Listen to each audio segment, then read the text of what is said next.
Le sujet du jour a pour contexte un documentaire intitulé An Open Secret. C'est un documentaire sulfureux sorti en 2014 et réalisé par Amy Berg. Un documentaire sulfureux car le sujet dérange. Il traite de l'exploitation sexuelle des enfants à Hollywood, un sujet ô combien touchy, et c'est sans grand étonnement que malgré la qualité indéniable, et j'insiste, indéniable du documentaire, et une projection à Cannes d'ailleurs, il n'a été distribué que dans un nombre très restreint de salles de cinéma. Pourtant, une version piratée de ce documentaire filtrera à peu près au même moment sur la toile, elle enregistrera en une poignée de jours près d'1 million de visionnages. Preuve que ce documentaire n'est pas exploité à sa juste valeur. Il sera même au maximum poussé au placard, gardé confidentiel, alors même que son potentiel commercial est infini. Et quand l'être humain dit non à beaucoup d'argent, c'est souvent qu'il y a anguille sous roche. Aujourd'hui, nous allons vous raconter plus précisément la terrible histoire de l'un de ses enfants. Aujourd'hui, la triste histoire de Mark R.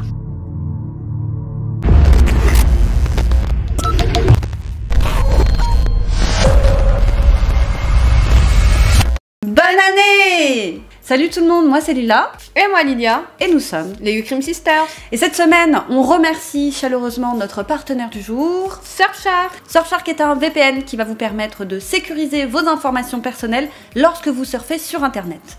Vos données vont traverser un tunnel encrypté qui va permettre de garantir leur confidentialité. Ainsi, vos photos, vos mots de passe ou informations bancaires sont protégés sans que Surfshark ne conserve vos données. Et comme Surfshark dispose de plus de 1000 serveurs partout dans le monde, vous allez pouvoir naviguer de manière privée et sécurisée. Vous allez pouvoir cacher votre adresse IP et ainsi avoir accès à beaucoup de contenus auxquels on n'a pas accès habituellement. Vous pouvez par exemple regarder du contenu true crime qu'on aime tous sur des plateformes type Netflix ou encore Amazon Prime et avoir toujours plus de contenu auquel en principe on n'a pas accès. Et comme de nombreuses personnes, je fais beaucoup mon shopping en ligne. Et beaucoup donc trop. C'est les soldes. Que voulez-vous?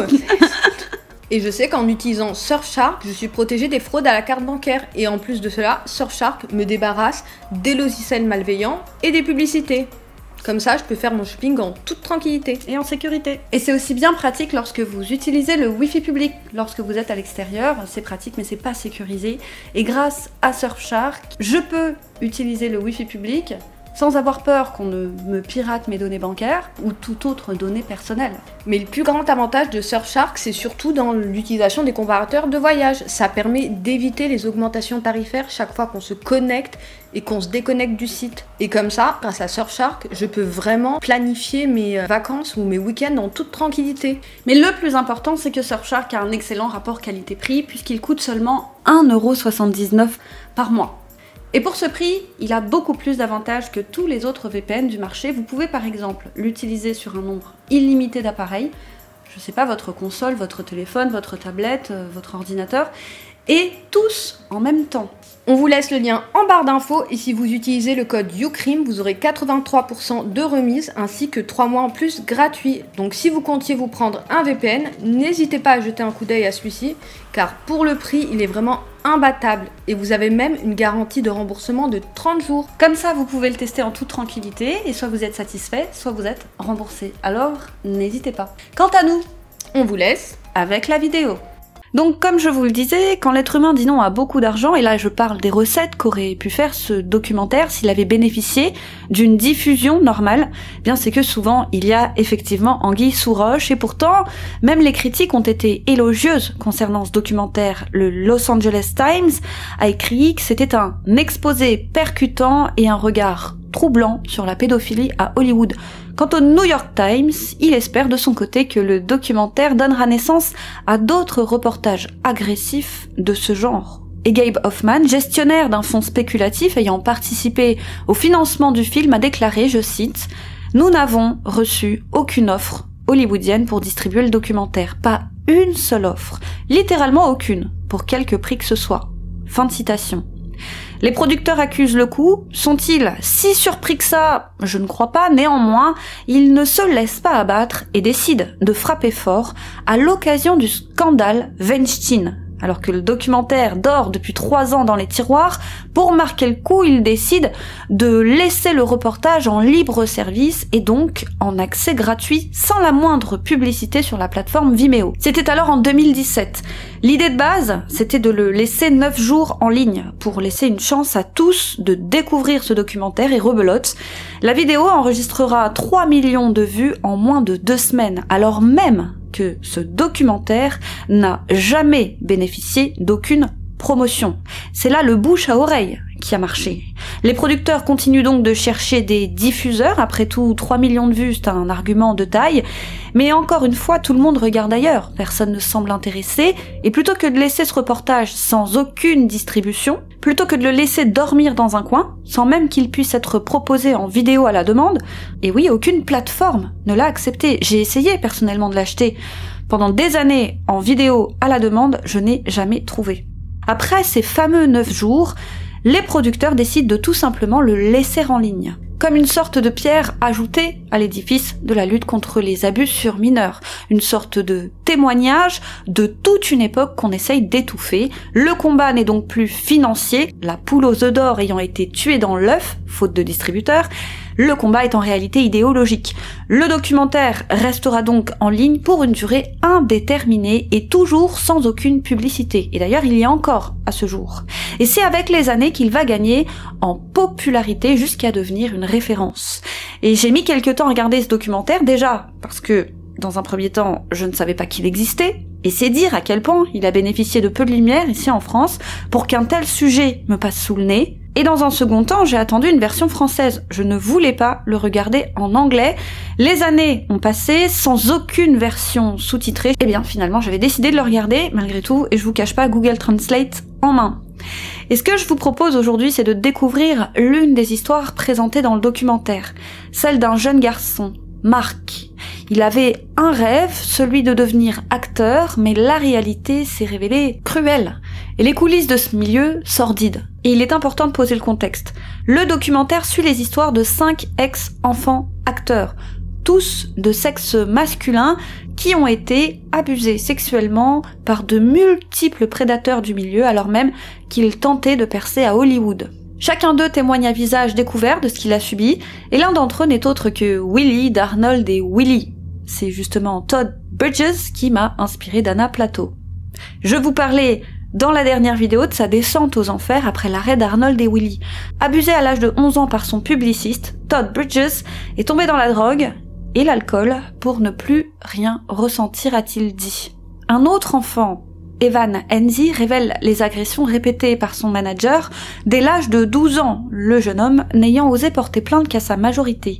Et les témoignages vont se succéder. En réalité, chacun va montrer du doigt son ou ses agresseurs, laissant entrevoir un réseau ayant agi dans les années 80, 90 et 2000. C'est un total de 7 hommes puissants de cette industrie qui seront pointés du doigt. Je vais donc dans un premier temps vous parler de ces 7 hommes pour ensuite vous parler de l'une des victimes dont l'identité est protégée, Marc R. Pour le reste, je vous invite, pour les anglophones, à aller voir ce documentaire. Je vous mets le lien en barre de commentaires. Le premier prédateur, et non des moindres, c'est Mark Collins Rector. On comprend dans le documentaire que c'est tout un réseau pédophile qui s'est tissé autour des enfants acteurs, du manager, en passant par le producteur, le casteur. C'est tout un système qui est vérolé. Et donc, ce Mark Collins Rector, à ne pas confondre avec Mark R., la victime, aurait joué un rôle important, si ce n'est le rôle le plus important dans ce réseau, sa casquette producteur. Il était le créateur de la société DEN, Digital Entertainment Network, une société avant-gardiste spécialisée dans la création de programmes originaux exclusivement diffusés sur Internet, un peu comme le YouTube moderne, à l'heure où YouTube n'existait pas encore, et qui mettait en scène de jeunes adolescents. Un contenu donc destiné aux enfants et aux adolescents, et accessible en streaming. C'était assez révolutionnaire à l'époque, en 1998. Et ce Marc était connu pour organiser de fastueuses fêtes pour les enfants et les investisseurs les plus âgés. Les enfants étaient poussés, si ce n'est intimés à boire toujours plus d'alcool. Certains d'entre eux n'avaient jamais bu auparavant. Et bien sûr, les drogues coulaient à flot. Et ce Mark Collins Rector forçait tout le monde à profiter de son immense jacuzzi. Et pour plus de confort, il exigeait qu'adultes et enfants y pénètrent nus. Et est-il vraiment utile de préciser que les fêtes étaient strictement interdites aux parents? La réalité, c'est que ces pauvres enfants servaient de chair fraîche à certains investisseurs de Den, ainsi qu'à d'autres professionnels du métier. Donc, certains de ces hommes mûrs investissaient dans ces contenus multimédia pour en réalité avoir accès à de jeunes garçons, les vedettes de ces shows. Les invités à ces soirées étaient triés sur le volet, il y avait une liste, la liste A, où figuraient des protagonistes majeurs de cette industrie. Ce qui explique probablement comment Mark Collins Rector a pu réunir la somme folle de, tenez-vous bien, 100 millions de dollars de capital. Pour vous donner une idée, Les Dents de la Mer, produit par Steven Spielberg, qui devait initialement coûter 4 millions, en a coûté 9.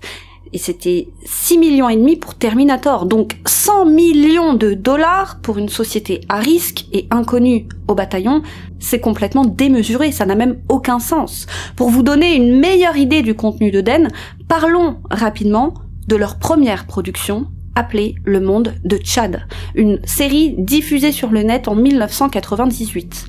Voici le synopsis, si ce n'est les synopsis, puisque n'ayant trouvé aucune image de cette série, j'ai uniquement trouvé sur internet 2 résumés différents. Et je ne sais pas lequel est le bon, mais l'un dans l'autre, il est vrai qu'ils se ressemblent. La première version de ce synopsis est la suivante. Un jeune garçon nommé Chad commence à vivre dans le Michigan. Son meilleur ami, Paul, essaye de décider s'il doit ou non faire son coming out à ses parents. Il décide qu'il va faire son coming out et ses parents sont de droite et du Midwest et ils ne le prennent pas très bien. Voici donc pour le premier synopsis, le deuxième. Et le suivant, Chad est un jeune garçon vivant dans le Michigan. Son meilleur ami Paul se demande s'il doit sortir ou non avec lui, ce qu'il fait finalement. Ses parents ne le prennent pas vraiment bien. Voilà. Et donc, dans An Open Secret, l'un des adolescents ayant été casté pour Child World raconte le mode opératoire de ce Mark Collins Rector. Âgé de 14 ans, alors qu'il travaillait depuis peu sur la série Child World, Mark est venu chercher cet enfant en voiture, ou plutôt cet adolescent, pour l'accompagner au studio. Et ce n'est pas tout à fait exact que de parler de studio, c'est plutôt un manoir qui sert de QG à la société Den. En arrivant, ils ont discuté de tout et de rien, puis Mark lui a demandé s'il préférait les filles ou les garçons. Réponse de l'adolescent, les filles. Alors Mark, jouant les grands frères, lui a conseillé de mettre des chaussettes roulées en boule dans son caleçon pour donner l'illusion qu'il en avait une plus grosse. Pour illustrer les choses, Mark est parti chercher des chaussettes. Il lui a montré, tu devrais la mettre ici, et il l'a posée sur l'adolescent à son entrejambe. Ah non, tu devrais plutôt la mettre là, avant de lui dire, mais attends, déshabille-toi, montre-moi comment tu es fait, soi-disant pour pouvoir mieux poser les chaussettes. Puis après, un autre jour, il va plus loin, Mark poussera le vice à conseiller à cet adolescent de penser à une fille, pour rendre les choses plus tolérables. Tout ça, c'est dans le documentaire, et je ne vous cache pas que je n'ai pas envie de le spoiler, c'est un petit bijou et il mérite vraiment d'être vu. On va vraiment s'intéresser à quelques petites parties que j'ai agrémentées de mes recherches. Donc, on ne connaît pas toute l'étendue des victimes de ce Mark. Ce que l'on sait, c'est que la première victime à se manifester auprès de la justice le fera en l'an 2000, soit 2 ans seulement après la création de Den. Puis d'autres victimes se manifesteront à travers les années. Et ce Mark Collins Rector n'aura de cesse de crier son innocence. Et il finira par fuir le pays. Il sera néanmoins condamné, fiché comme délinquant sexuel et il écopera de 3 ans de prison avec sursis. Ce qui semble tout particulièrement léger quand on sait qu'il a été condamné, entre autres, pour avoir transporté des enfants au-delà même des frontières du pays à des fins sexuelles. Et que pour maîtriser certaines victimes, il a même parfois utilisé des armes. Et on réentendra parler de lui en l'an 2011, alors qu'il entamait des démarches auprès du gouvernement anglais pour pouvoir épouser son jeune amant, âgé de tout juste 18 ans. C'était déjà 3 ans avant le reportage. Et puis plus tard encore, son nom apparaîtra dans les Pandora Papers. Il avait transféré certains de ses actifs dans des paradis fiscaux, alors même qu'il se disait insolvable pour payer des dommages et intérêts à ses victimes. Voilà donc pour le premier protagoniste, en sachant que ces méfaits auraient pu faire l'objet d'une vidéo à part entière. J'ai fait le choix de vous faire une version courte. Le deuxième homme à être montré du doigt, c'est Brock Pierce. Il a été nommé vice-président de la DEN par Mark Collins Rector, toujours aux alentours de la fin des années 90. What's the most exciting thing about DEN to you? The most exciting thing about DEN is the people that work here, the people creating the content, the people that are running the show. We're a cool bunch. Son parcours à ce Brock Pierce est pour le moins atypique. Il était lui-même un enfant star. Il a joué dans de nombreux films Disney comme The Mighty Duck à l'âge de 10 ans, film sorti en 1992, ou encore la partie 2 de Mighty Ducks, et même First Kid 2 ans plus tard alors qu'il était âgé d'une quinzaine d'années. Et ce qui est intéressant avec lui, c'est que selon le reportage, il serait passé de l'autre côté du miroir de victime à bourreau en somme. Après First Kid, il arrête sa carrière d'acteur, il est alors âgé de 16 ans, et il rejoint dans la foulée l'équipe de Mark Collins Rector qu'il côtoyait déjà en qualité d'enfant star.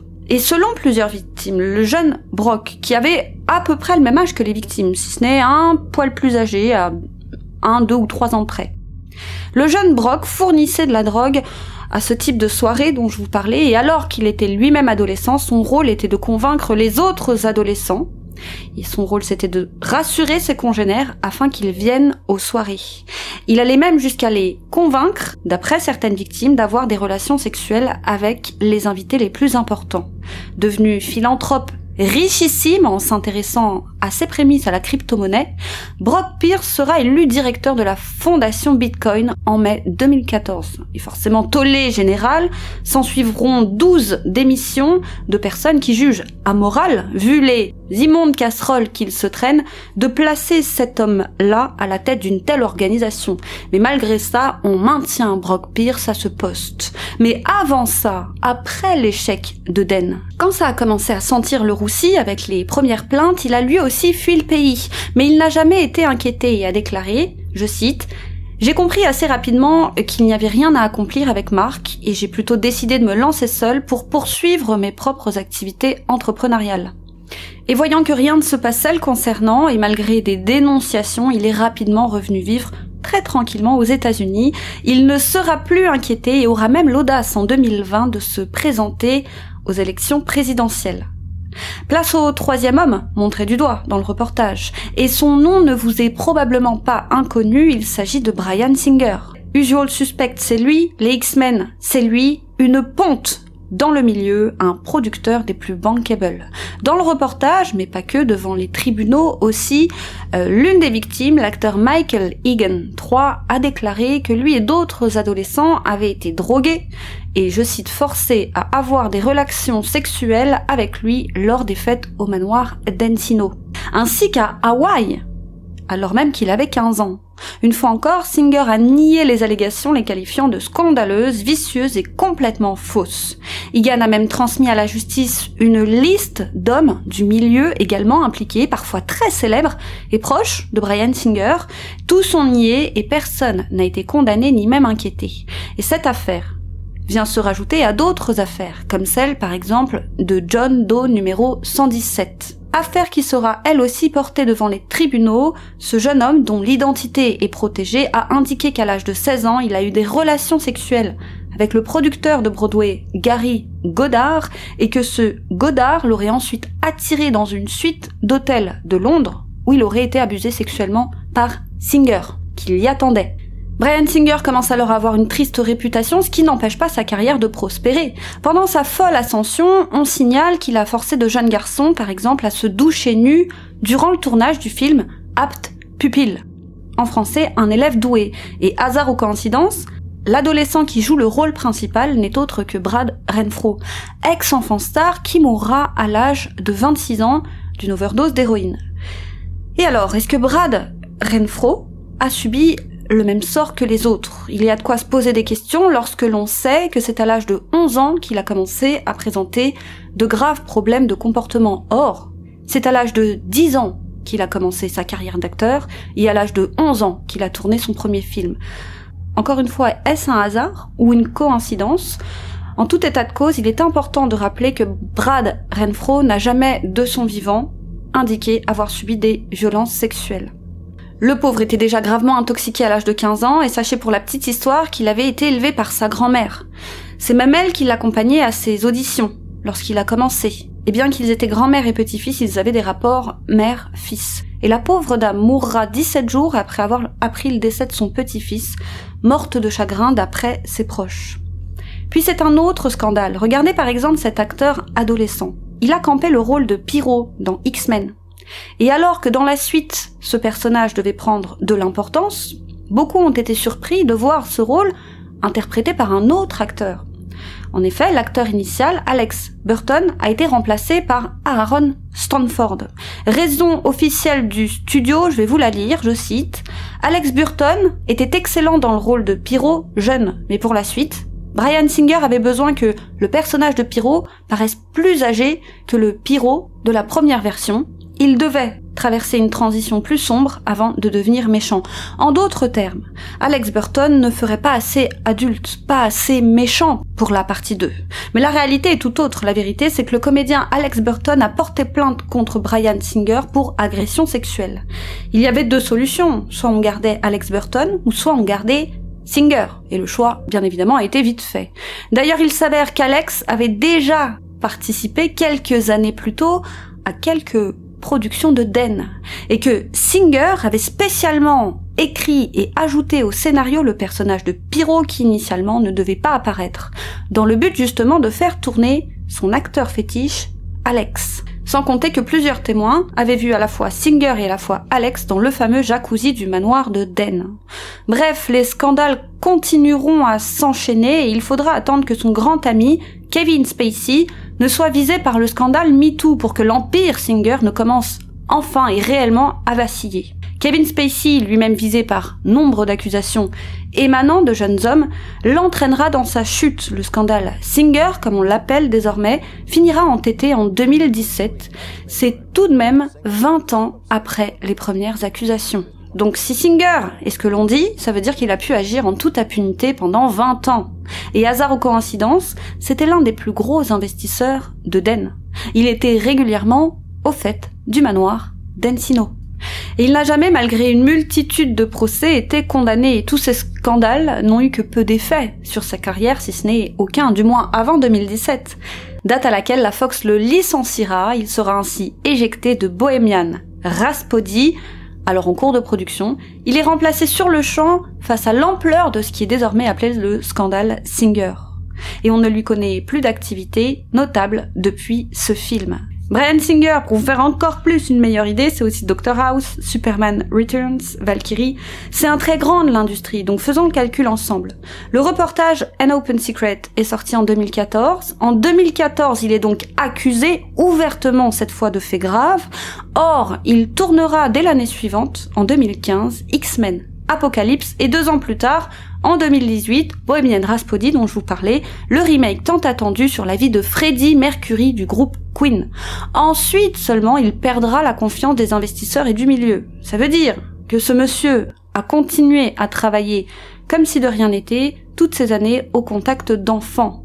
Le milieu ne lui a pas tourné le dos, c'est la vindicte populaire qui a poussé le milieu à l'éjecter. Quant à Kevin Spacey, qui je tiens à le souligner n'apparaît pas dans le documentaire, il est désormais persona non grata en tant qu'acteur, mais a depuis le scandale pris la tête d'un studio de cinéma, Relativity Studio, qui avait par exemple produit 50 nuances de gris. Donc, il est toujours là, mais vous ne le voyez pas. Le 4e homme, c'est Brian Peck, un acteur, en l'occurrence adulte, qui a joué dans nombre de films pour enfants et qui a rejoint sans surprise l'équipe de Nickelodeon. C'est dans un premier temps un enfant acteur, appelé une star anonyme de Nickelodeon, qui l'a accusé d'agression sexuelle. Il travaillait alors sur la série pour enfants All That. Mais pas de plainte, alors pas de condamnation. Hasard ou coïncidence, Brian Peck était également un proche de Bryan Singer. Et il a même joué un petit rôle dans X-Men. Je suis sûre que vous vous souvenez peut-être de ce personnage-là, même si on ne le voit pas longtemps. Puis rebelote quelques temps plus tard, un autre enfant accuse Peck, mais cette fois en le traînant devant les tribunaux pour, je cite, acte obscène contre un enfant et copulation orale d'une personne de moins de 16 ans. Fini l'impunité, il est cette fois condamné et inscrit au fichier des délinquants sexuels. Il ne pourra donc absolument plus travailler au contact d'enfants. Bien évidemment, je plaisante, il continuera à travailler aux côtés d'enfants sans n'être jamais inquiété par qui que ce soit malgré son fichage. Et le 5e prédateur identifié n'est autre que Michael Hara, le seul qui ait répondu favorablement aux demandes d'interview pour le reportage. Il apparaît donc face caméra, se dédouanant de ce qui lui est reproché. Il estime que les enfants et les adolescents qui l'accusent ont sans doute mal interprété son comportement. Un comportement, somme toute, chaleureux, a-t-il dit, mais sans plus. Il n'est autre que le fondateur de la Screen Actor Guild Young Performers Committee, je m'excuse pour mon accent, un syndicat dont la mission consiste notamment à négocier les meilleurs salaires ainsi que les meilleures conditions de travail possibles pour les enfants acteurs. Et c'est aussi, en plus d'être un acteur adulte, un ex-enfant acteur. Lors du reportage, on lui a demandé s'il avait été lui-même abusé dans sa jeunesse, à Hollywood, des décennies plus tôt. Il a déclaré donc, pudiquement, qu'effectivement, les agressions n'étaient pas rares. Comprenez par là que oui. Il aurait vécu avec des garçons mineurs, invité chez lui des enfants acteurs qu'il essayait d'abuser. L'une des victimes qui s'est adressée à lui dans le reportage par téléphone, précisons que Michael ne sait pas à ce moment que l'appel est enregistré. Il dit même à son interlocuteur « J'espère que tu n'es pas en train d'enregistrer, rassure-moi ». Et une fois rassurée, la victime lui a dit « Je n'ai pas aimé quand tu as essayé de me faire dormir dans ton lit et de me toucher, tout ça. » Ce à quoi Hara a répondu que, effectivement, ce n'était pas bien de sa part et qu'il n'aurait jamais dû faire ça. S'il semble reconnaître sa responsabilité, ne sachant pas qu'il est enregistré, il n'a cependant jamais été inquiété par la justice et il a pris sa retraite à la diffusion du documentaire. Le 6e prédateur identifié est Bob Villard. Autre casquette, cette fois, c'est un publiciste hollywoodien réputé et prospère, proche de Michael Hara. Et il a une double casquette puisqu'il est également photographe pour enfants. Il a fait pas mal de projets photos avec comme modèle de jeunes clients à lui, souvent en étroite collaboration d'ailleurs avec Michael Hara. Et devinez quel enfant star était à l'époque son sujet photo de prédilection, sa muse en quelque sorte. Eh bien c'était Brock Pierce, du temps où il était un adolescent acteur. Ce sont des parents qui ont tiré la sonnette d'alarme en découvrant des photos de leurs enfants vendus aux enchères sur eBay, des photos somme toute normales, des portraits par exemple, mais les parents se sont demandé qui pouvait bien être intéressé par des photos de visage de leur enfant, alors même qu'ils n'étaient pas connus, vus dans aucun film, sans aucune notoriété. Des enfants qui essayaient juste de percer, ça n'a aucun sens. Ils ont dû mener leur enquête pour pouvoir remonter à Villard, qui officiait alors en catimini. Puis, il y a les autres photos où les garçons sont torse nus, toutes chemises ouvertes comme les boys bands des années 90, parfois en slip, ou bien pris dans des angles de vue pour le moins explicites, avec des poses inadaptées. Tout ça n'aura aucun incident sur la carrière de Bob Villard, il continuera à travailler entouré d'enfants désireux de percer dans ce milieu. Et il faudra attendre 2005 pour qu'il soit enfin écarté, date à laquelle il a été reconnu coupable d'avoir commis un acte obscène sur un enfant dont il s'occupait. Et An Open Secret a rapporté qu'il a depuis été libéré de prison et qu'il vend toujours ces vieilles photos malsaines en ligne qui, a priori, n'auront de cesse de trouver preneur. Et enfin, le dernier prédateur montré du doigt est Martin West, surnommé Marty. Il est manager, remarquez comment c'est tout un réseau qui a été tissé autour des enfants à tout niveau, acteurs, producteurs, managers, agents, publicitaires, photographes. Et c'est parce qu'ils étaient présents à tout niveau que le mot réseau est apparu. Et comme la plupart étaient en lien et se connaissaient, effectivement, il y a de quoi se poser des questions. Et donc à cette époque, Martin était manager pour enfants depuis une quinzaine d'années déjà, et il était l'un des plus vicieux, puisqu'il se faisait passer pour un adulte protecteur auprès des parents, de manière à endormir doucement mais sûrement leur vigilance. Et ça pouvait prendre des mois, jusqu'à enfin devenir le tonton sympa, vous savez, le tonton à qui on peut confier son enfant les yeux fermés, lui permettant ainsi d'avoir toujours plus de moments seuls avec ses enfants. Ne vous inquiétez pas, je ramène le petit à l'audition.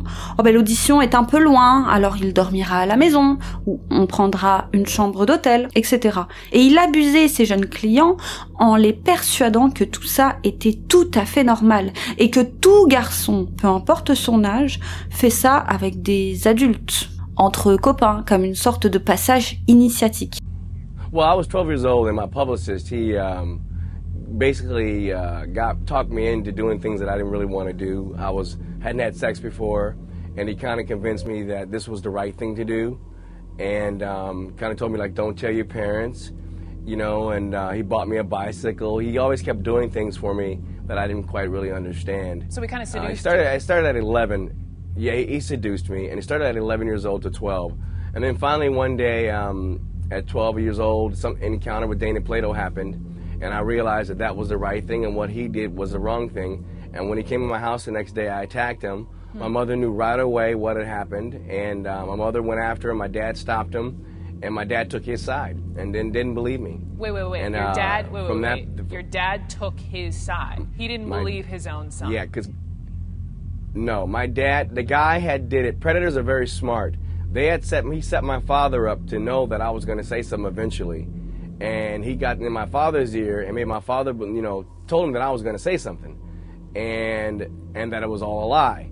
And so when I had told my father told my mom that I was lying. And my mom knew I wasn't lying because she could see in her child's face, because it happened to her when she was growing up, that I wasn't lying. Bref, il est l'un de ceux que Corey Feldman, cet ex-enfant star qui a très tôt dénoncé la pédophilie latente à Hollywood, il est de ceux que Corey Feldman accuse de l'avoir abusé.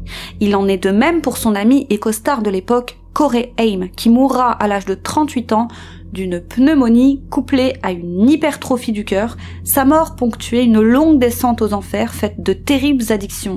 Et pour Corey Feldman, ce qui a tué son ami, ce sont les abus qu'il a endurés enfant, alors même qu'il était l'un des enfants stars de sa génération. C'est dire à quel point aucun enfant n'était intouchable dans le milieu. Tu pouvais être le numéro 1, c'est pas grave. C'est pas ce qu'allait empêcher un prédateur de venir te chercher. Corey Haim ne s'en serait jamais remis et aurait sombré dans l'autodestruction pour oublier, comme le fera Mark R plus tard. Mais ça, on y reviendra, et comme l'avait fait l'acteur d'Arnold et Willy avant lui, Todd Bridges.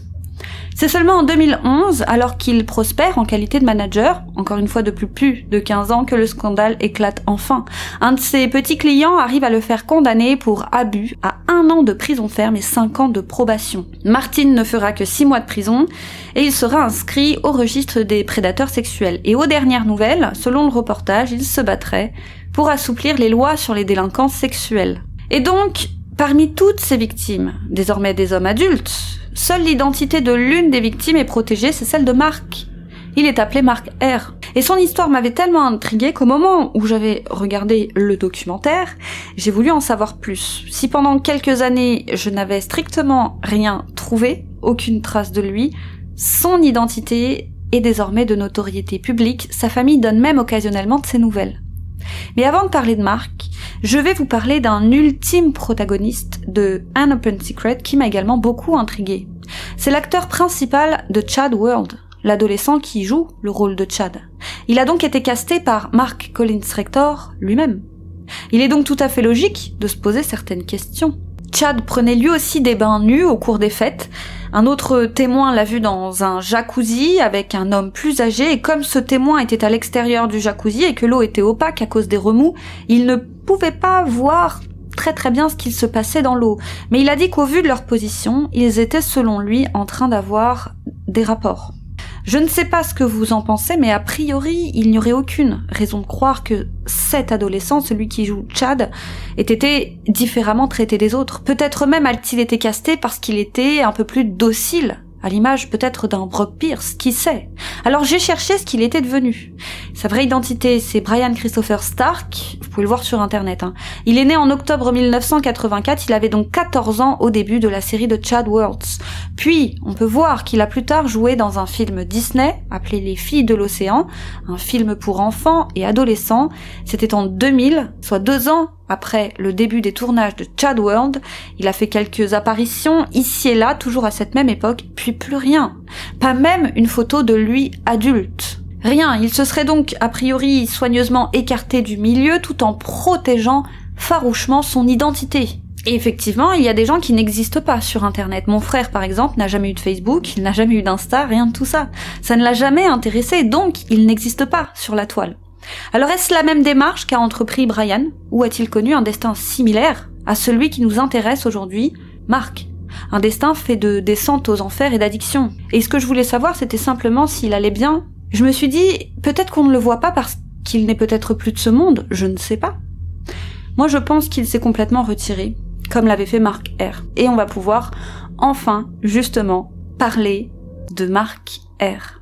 Mark est né à Cincinnati dans l'Ohio. C'est un adorable petit garçon aux cheveux blonds avec une adorable petite bouille.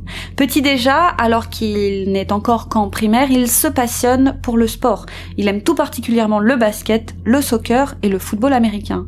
Et Mark est doué, mais pas que. En classe aussi, il est doué. Et il est même élu chef de classe, et ce sera une constante durant toute sa scolarité, primaire, collège, lycée. Mark a la chance de vivre une enfance heureuse. Ses parents aimants sont très impliqués dans l'éducation de leurs enfants, et aussi et surtout dans leur épanouissement. Mark ayant un grand frère de 3 ans son aîné, ainsi qu'une petite sœur. Sortie en bateau, soirée télé, le foyer est heureux. Mark vit entouré d'amour et est entouré d'amis. Et c'est au tout début de son adolescence qu'il fait part de son rêve à ses parents. Il rêve de devenir un jour mannequin. Alors bof, se disent les parents. Ils pensent alors que cette drôle de vocation lui passera. Mais à force d'insister, ses parents acceptent de l'inscrire dans une agence pour jeunes talents. Mais les contrats se font rares. Tant pis, tant mieux, se disent dans le fond les parents. Avec le lycée arrivent les premiers émois, Mark tombe amoureux d'une camarade de classe, il est populaire, il adore le lycée, il est adoré au lycée, il s'y sent bien. Mais voilà, Mark rêve encore et toujours de devenir mannequin. Il sent en lui le potentiel d'une grande star. C'est un beau jeune homme charismatique, alors il se dit qu'il pourrait se faire une place, dans le mannequinat certes, mais peut-être aussi dans le cinéma, en tant qu'acteur. Et enfin, miracle, s'est-il dit, alors qu'il vient d'avoir 17 ans et qu'il vient de décrocher son bac, une occasion se présente enfin à lui. Une agence est intéressée par son profil, mais cette occasion se trouve loin de Cincinnati. Elle est à Hollywood. Les parents sont embêtés, mais comment lui refuser cette chance? Lui qui a attendu des années, ils n'ont pas le cœur de briser ses espoirs, alors c'est un peu la mort dans l'âme, et aussi et surtout parce qu'il est désormais diplômé, qu'ils acceptent de laisser partir Mark. Mark s'envole alors pour Los Angeles direction Hollywood, la terre promise de ceux qui veulent percer. Strass, célébrité, paillettes, Mark a des étoiles plein les yeux et il y croit. Peu après son arrivée, c'est ivre de joie qu'il appelle ses parents pour leur annoncer une bonne nouvelle. Il a décroché un job d'acteur auprès de la société Den. C'est une étape importante dans sa vie d'acteur. Il explique à ses parents que c'est une énorme entreprise qui dispose d'une centaine de millions de dollars de capital. Il est heureux d'avoir enfin pu pénétrer le milieu très fermé d'Hollywood. Puis, avec les mois qui passent, le comportement de Mark va progressivement changer. Lui qui était joyeux devient maussade, mais il rassure ses parents. Il va bien. Mais personne n'est dupe. Et parfois, Mark se laisse aller à manifester son envie de retourner vivre chez ses parents à Cincinnati. Mark essaye donc autant que faire se peut de ne rien laisser paraître auprès de ses parents. Il donne le change. Et c'est alors que son père cherchera, plusieurs années plus tard, un papier à la maison qu'il trouvera caché dans les affaires de son fils, plusieurs pages écrites à l'ordinateur. Il s'agit là d'une déposition. C'est un document daté de septembre 1999. Et Mark va expliquer un événement qui lui est arrivé avec son ami de l'époque, un certain Michael Egan III, dont je vous parlais précédemment. C'est également un ado-acteur, il apparaît lui aussi dans le reportage, lui-même sera abusé plus tard, et à cet instant, les deux amis ne savent rien des activités suspectes de Den. Or, tous les deux avaient été embauchés par Den, c'est là qu'ils se sont rencontrés d'ailleurs. Donc Michael et Mark ont été invités à une fête par devinez qui? Brock Pierce. Brock a invité les deux garçons à une fête à Hollywood Hills. Là-bas, il n'y avait que des invités de sexe masculin. Pourtant, Brock leur avait parlé d'une fête avec plein de filles. Et c'est ce qui avait motivé les deux adolescents à y aller. Et il y avait aussi beaucoup de drogue, une flopée de médicaments divers et beaucoup de garçons adolescents âgés entre 14 et 17 ans. En plus, bien évidemment, des adultes. Et ce soir-là, Mark Collins a discuté avec Mark R. Il lui a dit à quel point il était riche, à quel point il était puissant dans l'industrie d'Hollywood et à quel point il pourrait l'aider dans sa carrière. Mais ce qui va attirer l'attention de Mark R, c'est que juste après, Collins Rector l'avait menacé. Il lui a dit qu'il serait blacklisté si, un jour, il venait pour X ou Y raison à se moquer de lui. Ce soir-là, Collins Rector et Brock Pierce insistent pour que Mark prenne de la drogue. ou bien des pilules, mais Mark refuse. Ils lui ont ensuite offert un cocktail que Mark a cette fois accepté, et rétrospectivement, il est convaincu qu'on y a glissé de l'ecstasy, et pas qu'un peu. Peu après, il a commencé à se sentir mal, et le généreux Collins Rector lui a alors gentiment proposé d'aller dormir dans sa chambre, mais à une seule condition. Il doit enlever ses vêtements, donc il doit dormir dans le lit mais nu. Et à cet instant, Mark Collins Rector a commencé à se montrer menaçant. Mark R lui a dit que non, il n'ira pas dormir avec lui et il n'ira pas enlever ses vêtements pour dormir dans son lit, ce à quoi Collins Rector a répondu « Bien, dans ce cas, inutile de venir travailler demain. » Mais Mark s'en moque. Hors de question de coucher avec lui, mais les extasies n'ont de cesse de faire effet, il est donc parti s'asseoir sur le sofa du salon, se sentant de plus en plus mal et tout à fait incapable de rentrer chez lui. Il s'est assoupi, et à son réveil, il était nu dans le lit de Collins Rector, pire même. Il était dans les bras d'un Collins Rector nu. Dans sa déposition, Mark R précise qu'il ne sait pas ce qu'on lui a fait ce soir-là, mais il est sûr d'avoir été drogué et violé. Mark a alors sauté hors du lit, il s'est rhabillé et parti rejoindre son ami Egan qui dormait dans le salon. Il lui a dit, je cite, « Viens, on dégage de là » et ils sont partis. À partir de là, Mark devient une toute autre personne. Il refuse désormais d'entendre parler d'acting. Et lui qui était extraverti devient introverti. Et aussi et surtout, il garde tout pour lui. S'enferme dans un mutisme et ne dit rien à personne. Pressé par sa mère de questions, il va simplement avouer que son ami Michael Egan a été violé. Et la seule manière qu'il va trouver pour faire taire cette douleur, toujours la même, qui le consume de l'intérieur, c'est l'alcool. Il retourne vivre chez ses parents, il n'est plus qu'une loque humaine, il boit tellement qu'il est tout simplement incapable de travailler. Sa condition physique est tellement déplorable qu'elle l'empêche d'avoir une activité professionnelle. C'est en réalité de l'autodestruction pure. Vu de l'extérieur, et pour les insensibles bons à juger sans savoir, c'est un vulgaire alcoolique, un alcoolo de plus. Il n'a désormais plus l'air d'un adolescent, c'est un adulte aux traits fatigués et bouffis. Quelques années durant, il erre tel une âme en peine, son état est toujours plus dramatique, et s'il ne fait rien, il va mourir. On en est à ce stade d'alcoolisme. Alors désespéré, sa mère va lui lancer un ultimatum, soit il accepte de se faire aider, soit il part. C'était en novembre 2010. Mark est désespéré, il se sait malade, mais il dit qu'il est impuissant. Il veut de tout cœur arrêter, mais il n'y arrive pas. Sa mère contacte alors un hôpital pour avoir des conseils, savoir s'il est possible que Mark intègre leur structure. L'infirmière lui explique qu'en attendant qu'il intègre un centre, il ne doit surtout pas se sevrer seul. Surtout pas se sevrer drastiquement puisque c'est trop dangereux. Mais alors qu'elle lui parle d'intégrer ce centre, Mark refuse. Il explique à sa mère qu'il veut se sevrer seul. Il sent que là maintenant, ça lui a fait une sorte d'électrochoc, ce que lui a dit sa mère. Il sent qu'il peut le faire. Il est prêt et effectivement, il va arrêter de boire. Totalement et brusquement. Et une poignée de jours plus tard, il est retrouvé par terre dans le salon. Il ne peut plus se porter. Et ses parents l'installent donc dans le canapé du salon et le pauvre répète en boucle « Je ne vous jure, j'ai rien bu. Je vous jure, je n'ai touché à rien. » Alors que c'est pas ce que ses parents pensaient. Ses parents se sont rendus compte qu'en fait le sevrage était simplement trop difficile. Il se tourne vers ses parents, leur dit qu'il les aime, puis il se met à convulser violemment. La réalité, c'est que son corps ne comprend pas. Son métabolisme s'affole, la désintoxication est bien trop drastique. Nous sommes alors le 29 novembre 2010. Les urgences arrivent rapidement, son pronostic vital est engagé. Il doit de toute urgence être transporté à l'hôpital. Mais sur le chemin, l'état de Mark dégénère, son cœur s'arrête de battre. Les urgentistes essayent par tout moyen de le faire repartir et ils finiront par y arriver, mais c'est d'une certaine manière déjà trop tard puisque c'est au total 8 minutes que son cerveau aura été privé d'oxygène. Résultat, accident vasculaire cérébral et traumatisme crânien. Le constat des médecins est sans appel. Les proches arrivés en catastrophe à l'hôpital apprennent toute l'étendue des dégâts et justement les médecins leur annoncent qu'il va falloir faire le deuil du Mark qu'ils ont connu.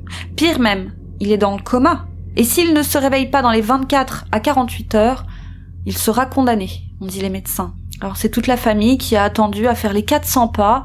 J'imagine que les heures devaient leur sembler être des jours. Second day. one doctor pretty much had given up on him. Yeah, you need to make a decision.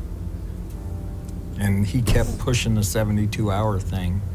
And I was like, your 72 hours don't mean a damn thing to me.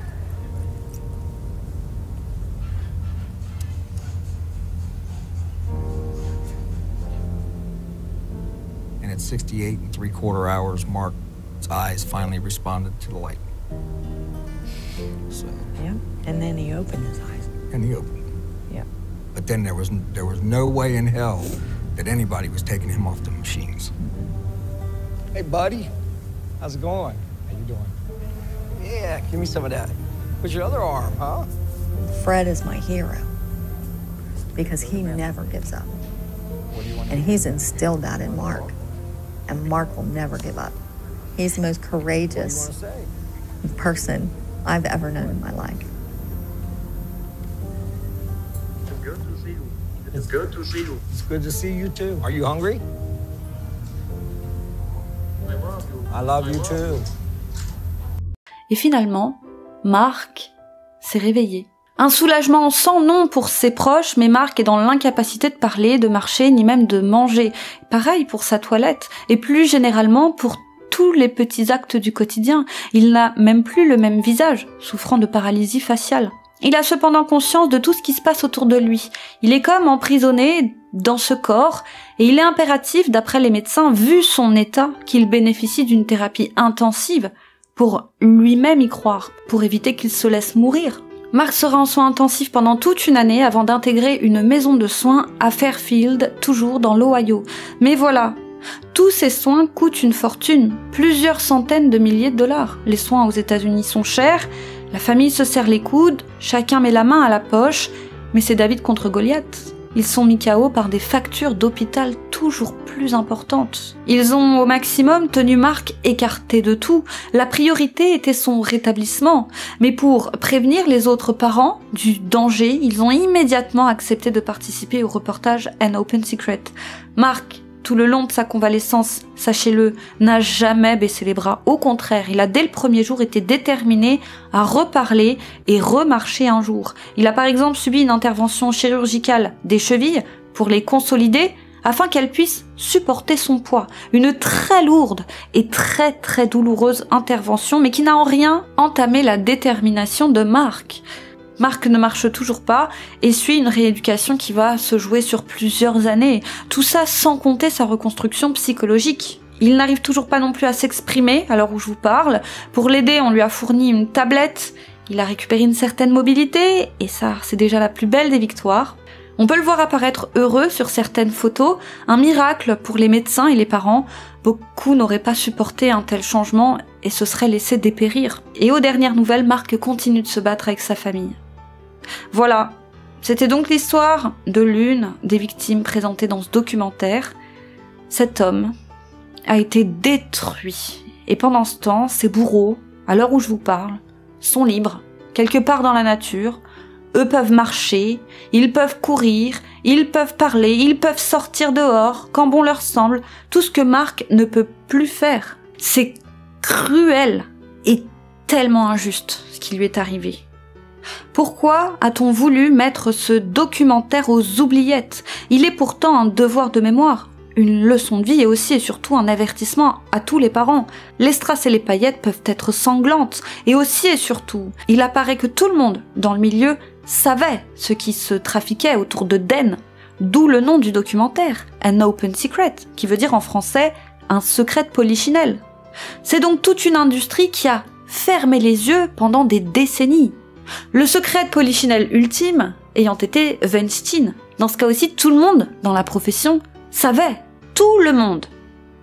Donc, pour lutter contre la pédocriminalité à Hollywood, il faudrait peut-être déjà que ce microcosme arrête de se serrer les coudes et de garder le silence. Mais comment faire quand on sait que ceux qui dénoncent, et je ne vous parle pas des victimes, que ceux qui dénoncent, que j'appellerais plutôt d'ailleurs des lanceurs d'alerte, aussi appelés des balances dans le milieu, ils ont toutes les chances d'être ostracisés, voire même de perdre ce qu'ils ont durement gagné, à savoir leur place dans l'industrie et par la même occasion leurs revenus.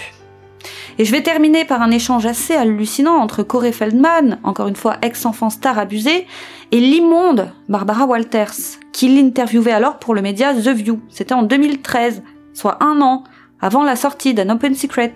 Donc Corey a dit à Barbara, figure du journalisme et de l'animation aux États-Unis, et décédée d'ailleurs fin 2022, il lui a dit une phrase qui a longtemps marqué les annales. Il a dit « On est entouré de prédateurs ». Barbara Walters a eu l'audace de lui répondre « Vous endommagez toute une industrie avec vos déclarations ». Et il lui a répondu que les choses ne risquaient pas de changer si on continue à placer cette industrie avant les enfants. I'm saying that there are people that were the people that did this to both me and Corey that are still working, they're still out there, and they're some of the richest, most powerful people in this business. There are a lot of parents out here who want to put their kids in this business. Their kids are cute, they're great actors, da-da-da. What would you say to a parent who just has the best of intentions who's coming here with their child? If you're saying that there's a lot of predators in this industry. It's a many-feathered bird. Okay? Be careful what you wish for. That's what I'll tell you. You know, don't go into it with naivety. Don't go into it thinking that it's all roses and sunglasses and an entire industry. I'm sorry, I'm not trying to. I'm just trying to say that it's a very important, serious topic. Why are you sitting down talking to me? Why aren't you sitting down with the police right now? I've told the police. In fact, if anybody wants to go back to 1993 when I was interviewed by the Santa Barbara Police Department, I sat there and I gave them the names. They're on record. They have all of this information, but they were scanning Michael Jackson. All they cared about was trying to find something on Michael Jackson. Who you said, by the way, did not abuse you. Who Michael was innocent, and that was what the interview was about with the police in 1993. I told them he is not that guy, and they said, well, maybe you just don't understand your friend. And I said, no, I know the difference between pedophiles and somebody who's not a pedophile because I've been molested. Here's the names. Go investigate. And let me push this forward. There are thousands of people in Hollywood who have this same information. Why is it all on me? Why is it if I don't release the names in the next 2 months, 6 months, or a year, I'm the bad guy? I'm the victim here. I'm the one who's been abused.